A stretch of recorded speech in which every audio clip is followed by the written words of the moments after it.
Good evening and welcome to tonight's video. Tonight we're going to focus on proving triangles. Yesterday you were proving quadrilaterals. Today we're going to work on three-sided shapes and prove some triangles. So just to get us started, we need some background information. So one way that we prove triangles is by side length. And we have three different triangles that we're going to look at. The first one is an equilateral triangle. And if you'll remember, an equilateral triangle has three equal sides. So to prove an equilateral triangle, we need to prove that all three sides are congruent. And if you remember, to prove that sides are congruent, we use our distance formula. If you need to review distance formula, you can go back to the first video from this unit, and that'll be a good review for you. The second kind of triangle that we're going to talk about is an isosceles triangle. That is a triangle that has two congruent sides.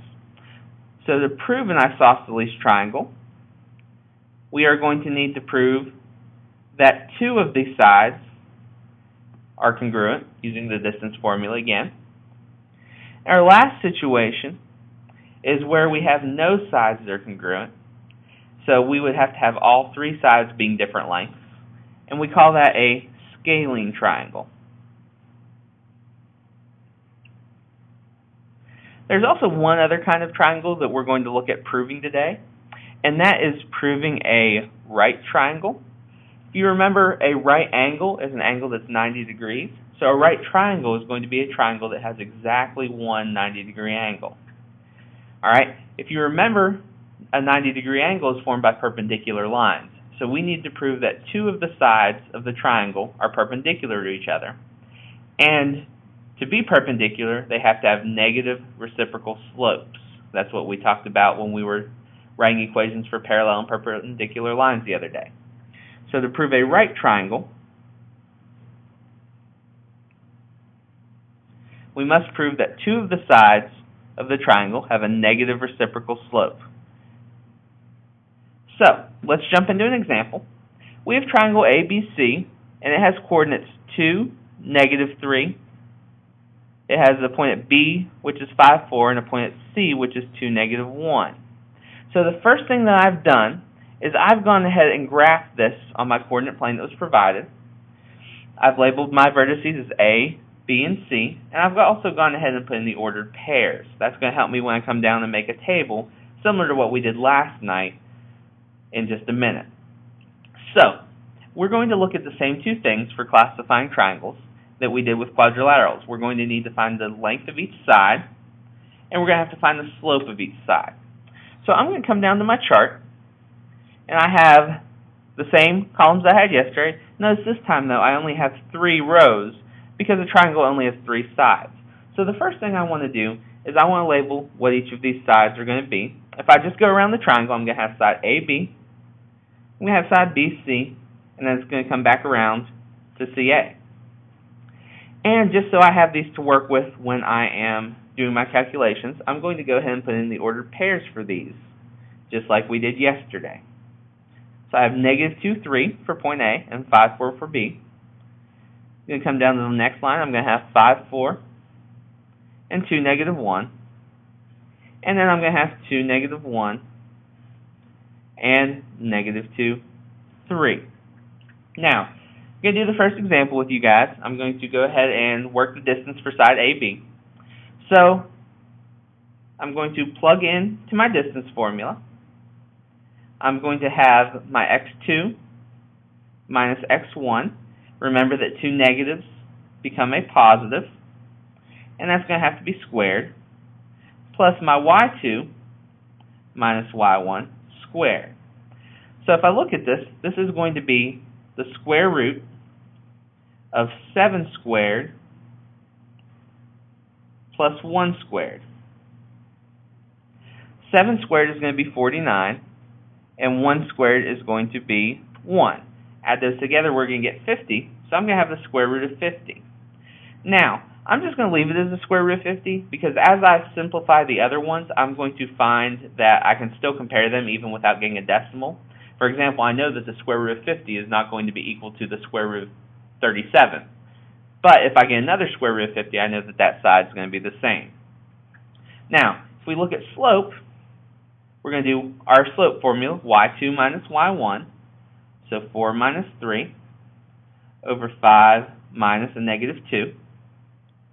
Alright, 4 minus 3 is going to give us 1.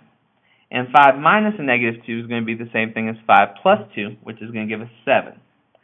Alright. Now, I'm going to let you go ahead and calculate the distance and the slope for the last two sides. And then we'll get back together and check your answers. Go ahead and pause the video now and work those problems out.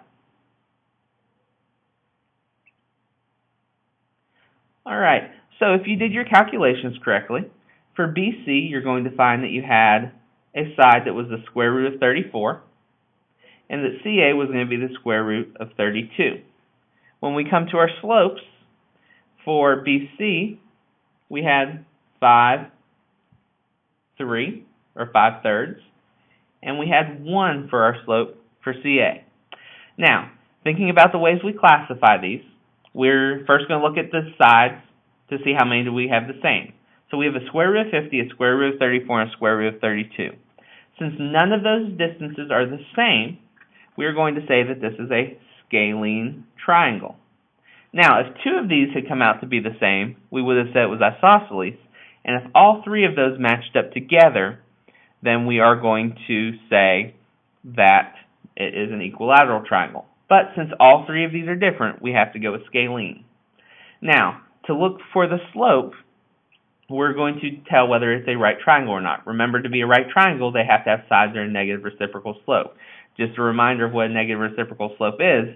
If, for example, we had one side that was 4/3, to be a negative reciprocal, it would have to be negative 3/4. We flip it and change the sign. So we want to look and see if we have any flipped. One thing that's helpful is if we have any whole numbers, to go ahead and write them as a fraction. So 1 is the same thing as 1 over 1.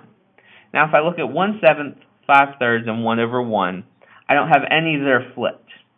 If I did have any that were flipped from each other, then I would want to make sure that one was positive and one was negative. If that was the case, we would say that it is a right triangle. But in this case, since we have 1/7, 5/3, and 1 over 1, we're going to say that this is not a right triangle.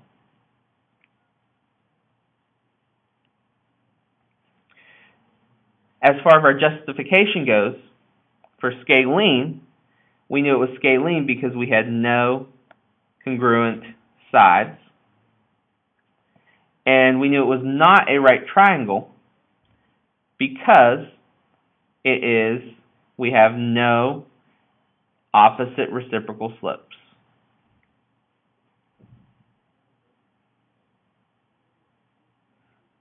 All right.